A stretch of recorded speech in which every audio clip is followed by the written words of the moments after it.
লাল সালু মার্কারা কয় আমরা গাঁজা খাই না, সিদ্ধি খাই। আমরা যেটা খাই এটা মদ না, কোরআনে হাদিসে কোথাও গাঁজা খাওয়ার বিরুদ্ধে কিছু নাই। অতএব আমরা গাঁজা খাই, কোরআন হাদিসে গাঁজার বিরুদ্ধে কিছু নাই।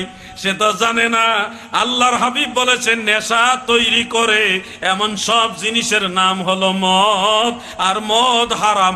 যারাই হারাম খাইবে তারা জাহান্নামের লাকড়ি হবে, নাউজুবিল্লাহ। আমি একটা গল্প মাঝে মধ্যে বলি, আপনাদেরকে শোনাই 2 মিনিটের মধ্যে। বহু আগে সুনামগঞ্জে একটা গ্রামে মাহফিলে গিয়েছিলাম, সম্ভবত দিরাই না সাল্লাহ, যেন গ্রামটার নাম যতটুকু মনে পড়ে, ভুলও হইতে পারে, কার্তিকপুর এরকম হইতে পারে গ্রামের নামটা। তো যাওয়ার পরে তখন আমার দাড়ি মাত্র এই সামান্য গজাইছে, ছাত্র ওয়াজ ওই করি, আমার জাকের বাইরে দাওয়াত দিছিল, গেছি।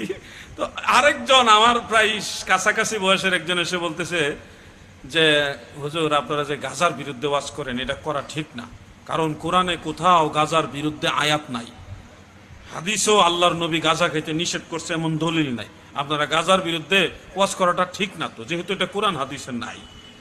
তা আমি আবার জিজ্ঞাসা করলাম, মানে মস্করা করে বললাম আপনি কি গাঁজা খাননি? কোন এটা গাঁজা না, এটা সিদ্ধি বলবেন, সিদ্ধি। গাঁজা খায় না সিদ্ধি খায়, চিন্তা করছে। পরে আমি বললাম তো কোরআনে নাই হাদিসে নাই, এই জন্য আপনি খান, তো এটা কি মনে করে হালাল মনে করে আপনি খাইতেছেন নাকি? কইয়াস এটা তো কোথাও হারাম লেখা নাই, এই জন্য আমি এটা হালাল মনে করে খাই। নাউজুবিল্লাহ বলেন না, নাউজুবিল্লাহ। কতটুকু বিপদগামী হয়েছে সেই ছেলেটা, বয়স বেশি না। আমাকে বলতেছে হুজুর আমার 3টা প্রশ্নের উত্তর আপনি দিতে পারবেন? বয়স আমার মতোই প্রায় কাছাকাছি, হয়তো আমি একটু বড় হব, সামান্য 2-1 বছরের ছোট হবে এরকম। 3টা প্রশ্ন আমাকে সে করবে, আমি সেটা দিতে পারবো কিনা। আমি বললাম আমি সব জানি তা তো দাবি করি না, আপনি প্রশ্ন করেন, জানা থাকলে আমি বলবো ইনশাআল্লাহ।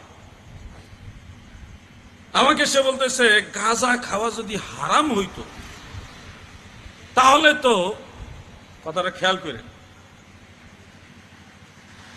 কি ভয়ঙ্কর পর্যায়ে গান জুটটি, চিন্তা করছেন? গাঁজা খাওয়া যদি হারাম হইতো, হারাম যদি হইতো তাহলে সে শর্ত দিতেছে তো এটা তো আল্লাহ বানাইতো না।